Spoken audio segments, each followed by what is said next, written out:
ஸ்ரீ குருப்யோ நமஹ. குபேரன் டிவி நேயர்களை இந்த காலை பொழுது சந்திப்பதிலே பெரும் மகிழ்ச்சி. வணக்கம் நண்பர்களே.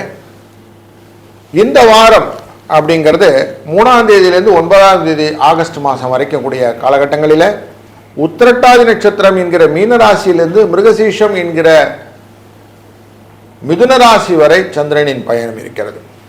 இந்த பயணத்தில் நம்ம பார்க்க போகிறது என்னன்னாக்கா முக்கியமான நிகழ்வுகள். ஆடி 18 அப்படிங்கிற ஆடிப்பெருக்கு 3ஆம் தேதியே நடந்துடும்.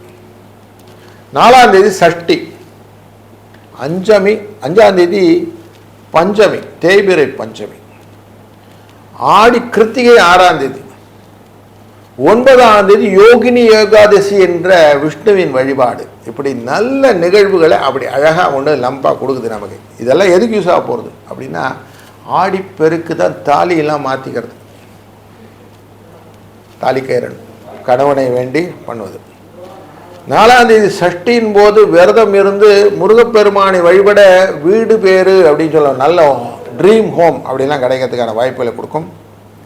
ஆடி கிருத்திகை அன்று குழந்தை பேருக்கான விரதங்கள் இருப்பதால் குழந்தை கிடைக்கும்.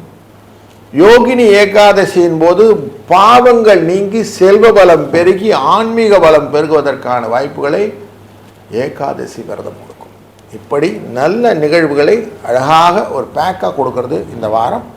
அப்போ ஒரு ராசிக்கும் பலன் இருக்கணும் இல்லையா? அதை நம்ம தொடர்ந்து காணப்போகிறோம். இந்த வாரத்தில் முக்கியத்தில் பார்த்தீங்கன்னா சூரியனும் உச்சம் பெற்ற குருவும் கடகராசியில் இருக்கிறார். அது ரொம்ப முக்கியம். அதே மாதிரி நீச்சகதியில் சுக்கிரன் இருக்கிறார். வக்கரகதியிலே சனி பகவான் மீனராசியில் இருக்கிறார்.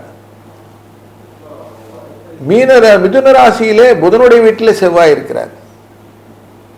ராகுவும் கேதும் கும்பத்திலும் சீமத்திலும் இருக்க இந்த வாரம் துவங்குகிறது. வாருங்கள் நம்ம ஒரு ராசிக்கும் பலரை பார்ப்போம். வணக்கம் மீனராசி நண்பர்களே.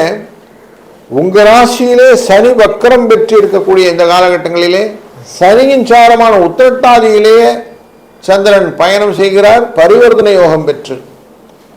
அங்கிருந்து உங்கள் ராசியினுடைய 4ஆம் இடமான சுகஸ்தானத்திற்குள்ளே சந்திரனின் பயணம் மிருகசீஷம் வரைக்கும் இருக்கும். உங்கள் ராசியின் ஆரோக்கியத்தை பற்றின எண்ணங்கள் மனசில் அதை தான் ஃபஸ்ட்டு வந்திருக்கும். நான் எப்படி இருக்கணும், நான் நல்லா இருக்கணும், நான் நல்லபடியாக அமையணும், எல்லா விதத்திலும் கன்ஃபியூஷனே இருக்கக்கூடாது, சக்ஸஸ் ஸ்டோரி இருக்கணும் அப்படின்னு எண்ணங்களை நிறைய கொடுக்கும். அதுக்கு ததாஸ்து அப்படியே நடக்கட்டும்னு குருவுடைய அனுகிரகம் இருக்கிறதுனால நன்மையாக நடக்கும்.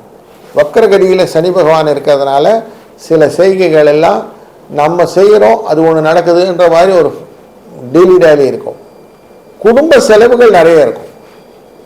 குடும்ப செலவுகள் கண்ட்ரோலபிளாக இல்லைனாலும் கொஞ்சம் இருக்க தான் செய்யுது அப்படின்னு எடுத்துக்கொண்டு தான் 6ஆம் தேதிக்கு அப்புறம் கொஞ்சம் கொஞ்சமாக காசு வர ஆரம்பிக்கும். ஆரோக்கியத்தில் கொஞ்சம் எக்ஸ்ட்ரா கவனம் வச்சுக்கணும் வார கடைசியில்.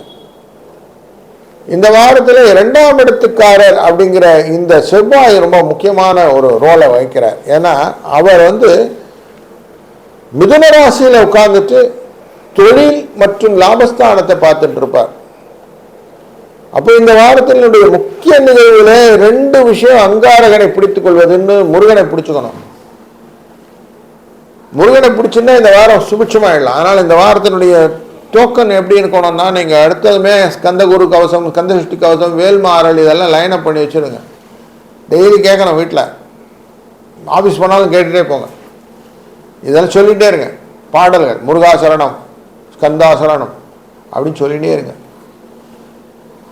முருகனை மனமுருக வேண்ட வேண்ட ஸ்கந்த கவசங்களை பாட பாட எப்படி இருக்கும் வாழ்க்கையில் அடுத்த நிலையிலெல்லாம் வெற்றிகளை கொள்ளக்கூடிய சூழ்நிலையை இந்த வாரம் கொடுக்கும். தேய்பிரை சஷ்டி விரதம் இருப்பதனாலே அனைத்து விதமான பலன்களையும் 4ஆம் தேதி பெற்றுக்கொள்ளலாம்.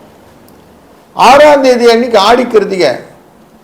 பாலாலும் தேனாலும் தயிராலும் காவடி எடுத்தும் அந்த கிருத்திகையின் போது முருகனை வழிபடுவது. 6 முகம் ஒரு முகமாய் மாற்றினோம். 5 முகம் தோன்றில் 6 முகம் தோன்றும். நான் பயம் இருக்கும் போதெல்லாம் முருகனை பார்த்துக்கணுன்றான்.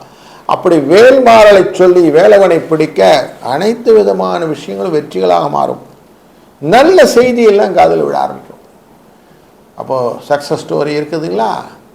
9ஆம் தேதி யோகினி ஏகாதசி அன்று அவசியம் பெருமாளை வணங்குங்க. நல்ல ஆள் உயரத்துக்கு மாலை, துளசி மாலையை கொண்டு அவரை சாத்திட்டு துளசி தீர்த்தத்தை சாப்பிடுங்க. முடிந்த வரைக்கும் உப்பில்லாப்பட்டமாக வைத்து கொள்ளுங்கள். அன்றைய நாளில் விரதம் ஸ்ட்ராங்காக இருந்தீங்கன்னா வெற்றி எப்படி இருக்கும்னா, உங்கள் பாவம் கர்மா எல்லாம் குறையும். அடுத்து புதிதாக பிறந்தோம் அப்படிங்கிற, இன்று புதிதாய் பிறந்தோம் அப்படிங்கிற எண்ணம் வரும் இல்லையா, அந்த மாதிரி ஒரு எழுச்சியான எண்ணத்தோடு அடுத்த வாரத்தில் சந்திக்கும் வரை வாழ்க வளத்துடன். ஸ்ரீ குபேரன் டிவியை பார்த்தமைக்கு நன்றிகள். மேலும் இது போன்ற தகவல்களை தெரிந்து கொள்ள ஸ்ரீ குபேரன் டிவியை சப்ஸ்கிரைப் செய்யுங்கள். மறக்காமல் பெல் ஐக்கானை கிளிக் செய்யுங்கள்.